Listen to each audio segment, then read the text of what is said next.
So hello everyone, I'm here at the Armitt Museum. My name's Kate, I'm the events assistant, and today I'll be talking to Leah Boden, who is an educator, a home educator, and the modern Miss Mason, and I'm going to be asking her about our very own Charlotte Mason. Hi Leah. Hi.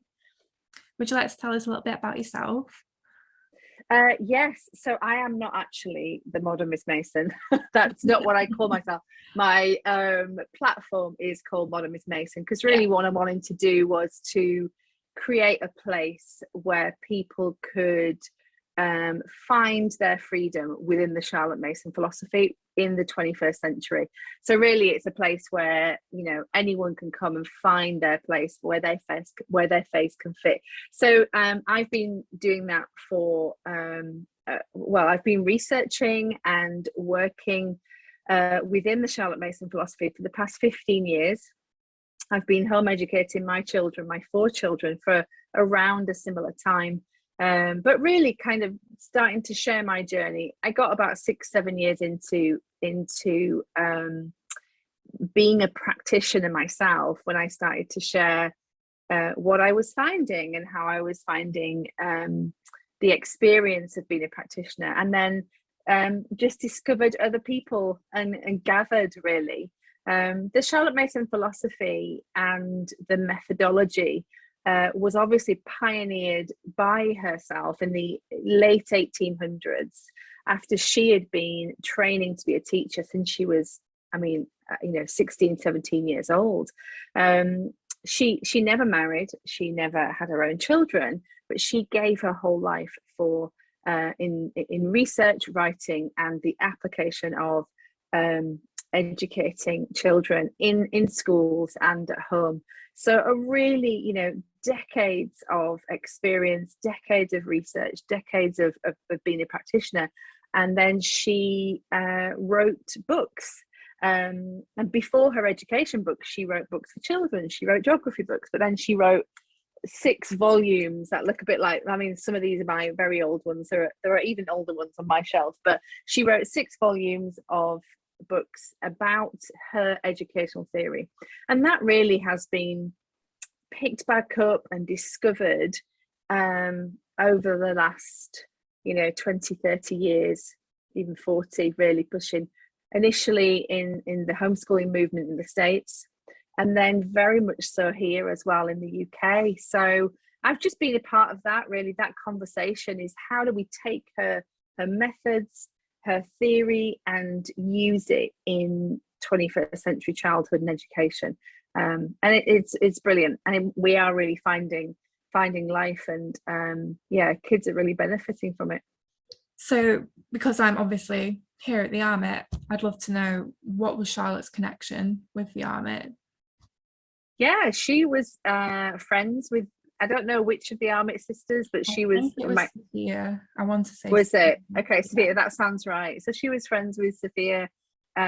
She had the house up the hill at the Armitt, which is called Scale Howe, the big white house. That was when she moved to Ambleside. She started her house of education actually on the Rydale Road. I think the house is called Springfield. It's privately owned now, with a huge gate in front of it. You can't hardly even see in because I've tried.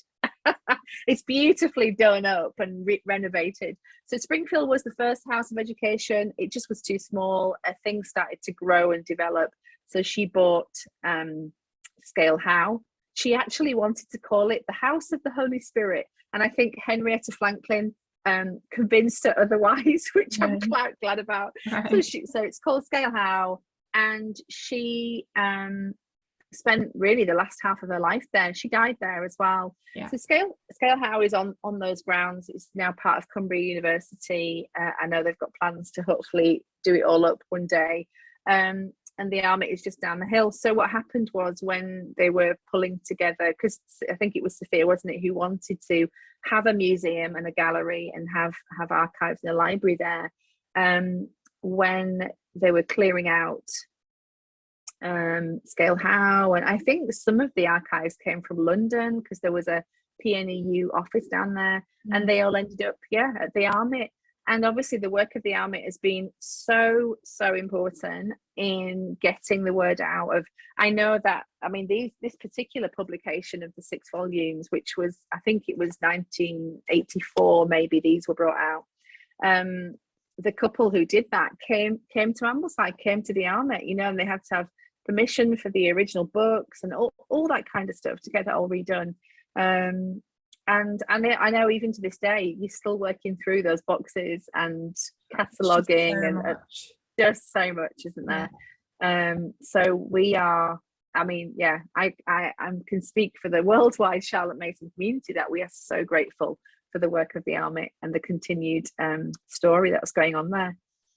Yeah, I mean, hopefully we've got something big coming up for the centenary of Charlotte's death. Yeah. So everyone stay tuned for that if you're interested. Yeah. So what was it that originally drew you to the Charlotte Mason philosophy? I mean, I came across the idea of home education when I lived in the States for a year, and came across it there before I was married, before I had children. And when my husband and I decided ourselves to kind of start to investigate that, I just kind of started to read and search on blogs and whatever was out there at that time, and came across Charlotte Mason quite early on in my Google search or whatever it was, Yahoo search, in the early 2000s. And what initially I was drawn to her because she was British, and everything I was finding about home education was American, so which was all brilliant, but I really wanted to find my identity and culturally wanted to find stuff that reflected my family and my upbringing. So initially I was like, oh, she's British, you know, well, here we go. But more than that, which when you got past that part, her real investment in childhood, not just in this is what kids should know and this is the outcome, and force the academics of it, but actually she had just this eye for beauty and this idea of helping children open their eyes to the world around them, to nature, to be gathered around amazing authors and musicians and poets. And she really had an emphasis on the arts, which I'm very passionate about, you know, and all this just felt like a very rich, beautiful childhood and approach to education. And so even before I started to before I was a practitioner, before I was home educating myself, I just started to read and research. I bought the 6 volumes, or my mother-in-law did, for Christmas for me, and I kind of have been down that rabbit hole ever since. But yeah, it's really life-giving. It's beautiful. A massive part of the philosophy really was that children are born persons. They're neither That's right. evil, and that probably sounds quite obvious to us, but was this something quite radical at the time, that children were individuals? Yeah, definitely. And I think somewhat, I mean, we say it's kind of common sense, of course, children are born persons, but really what she was referring to, and she was really heavily influenced by educators and philosophers and before her time, and some contemporaries who were in education as well. So it wasn't all, she would often be inspired and put their words into her writing because she made it her own. But Children are Born Persons was, I guess, somewhat a kind of reaction against the culture of the time and the way society viewed children, which was be seen and not heard. And children were often, especially in the lower classes, they were often educated enough to go into the workforce. So they would be, you know, if they came from a mining family, it was inevitable they would end up down the mines. If they came, you know, whatever it is, if their family served in wealthy people's homes, maybe that's what they were equipped to do. And she saw that, and she did actually work with lots of upper class families. She mixed with that kind of world a lot, but actually for the children's sake was for every child, and she wanted to see a liberal education for every single child. So that meant whether you are destined for the chimneys or the pits or whatever, that every child is worthy of seeing beautiful art, listening to music, reading great books, all that kind of stuff. So this children are born persons was this fight against this kind of kids are just they're just children and they don't really get it and they don't understand and they don't have the capacity to learn and they don't have the capacity to understand and have opinions and have ideas. And she was like, actually, no, and she was a deeply religious woman. She was in the Anglican church. So there would have been a biblical belief with that as well. Children are born, God made them. And she would have, her whole emphasis was on, they are born with their fully functioning personalities. Our role is to draw that out of them. They're not, and she was, there were philosophers that she was kind of speaking against, who said children are born like a blank slate and you have to fill them and you have to, teach them everything. Whereas what she said, no, they come into the world whole. We just have to provide the right environment to nurture what is already in them. And this is this idea of, help them connect with nature, brilliant books, authors, the arts, and this will draw out who they are, the best of who they are. They are capable of good and evil like all the rest of us, but let's do all that we can as adults, as parents, as teachers, to draw out the good that is in them. Which was, and so it was revolutionary, and especially in motherhood it was. And she wasn't a mother, but she when I've been up to the Armitt, and many of those boxes behind you are full of letters from mothers thanking her for her work, thanking her for changing, for the paradigm shift of this has changed everything. Because if you change the way you see children and you change the way you view education, then everything changes and it suddenly comes to life. And my emphasis, that the whole modern bit, the 21st century approach to that, it doesn't have to look Victorian. It doesn't have to. We don't have to just use the beautiful old books that she did and the same systems and the same. We live in a very different world, and we live in a digital world, and we can't ignore that. But we can use the same foundational principles to create a beautiful childhood for our generation. Yeah, I mean, off that, something that I was wondering was how did Charlotte Mason's philosophy deal with maybe something like gender stereotypes or class stereotypes? I know there's this thing of, children are all unique, they're all born persons, but I'm assuming that there was still a gendered aspect to it.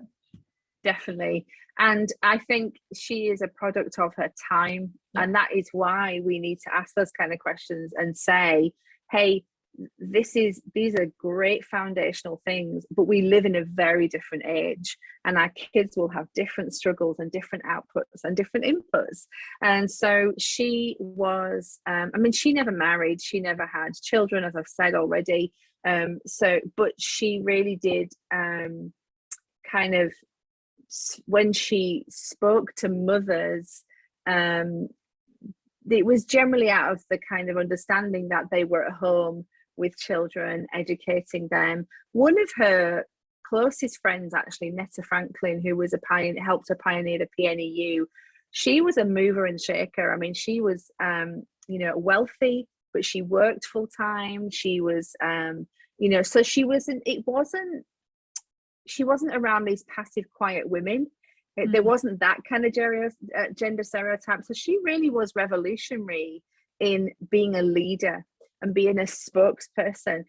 Henrietta Franklin played a really important part in the story, as did Leni Stenthal as well, another lady she really pioneered the work into lower income schools and cottage schools, they called them, like mining villages.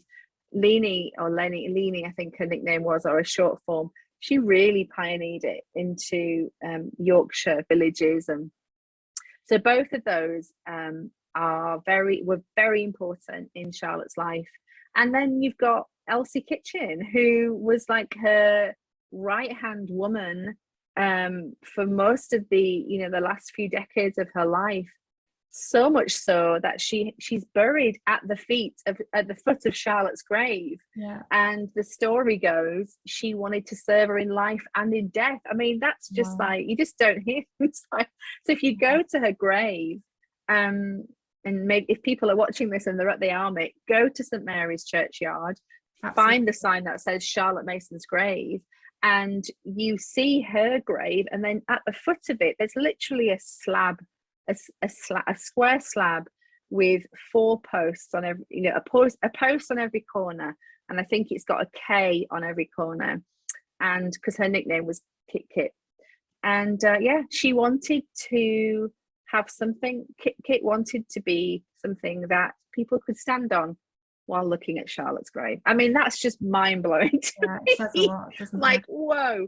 Yeah. So those women, they're part of the legacy for me. All 3 of them: Leanie, Netta, Elsie Kitchen. I mean, you've got Essex Chumley, who wrote the first biography. All these real radical women who wanted to continue.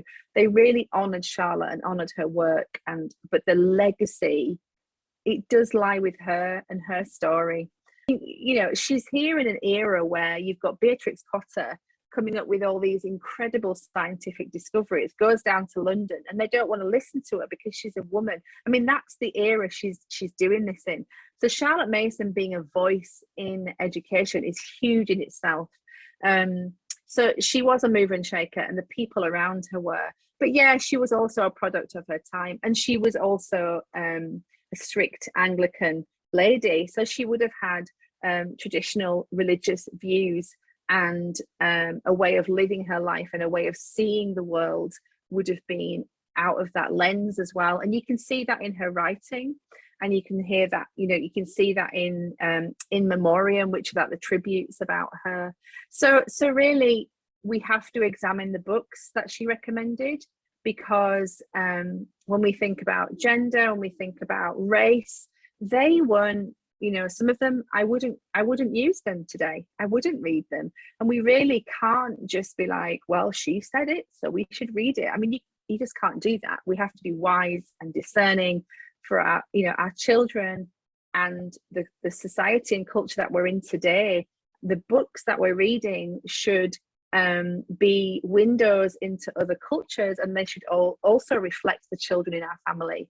And that is getting better, that we have more people speaking out about literature and how that should have a more diverse look about it. But our kids, no matter, so they should be able to see themselves in the books, and they should be able to see into other cultures through their reading. That wasn't part of the narrative really back in the early 1900s. So we've got a job to do with that. And I think we have to keep that moving forward. So we can take the foundation, we can take the principles, and then say, how does this look today? And how can we strengthen childhood and education within what's going on in our world? Yeah, really important question. Charlotte, she was homeschooled herself, wasn't she? Not in the way that we would see it today. I think it was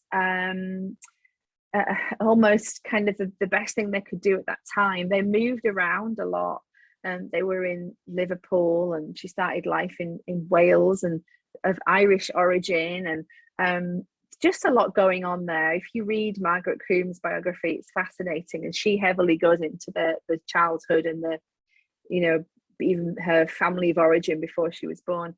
So I think that what we find is that there are times when really her mum would just read great books to her, or she would have good books in the house, and that was what we would see as her being home educated. But we also can see that there is also evidence that she went into school as well.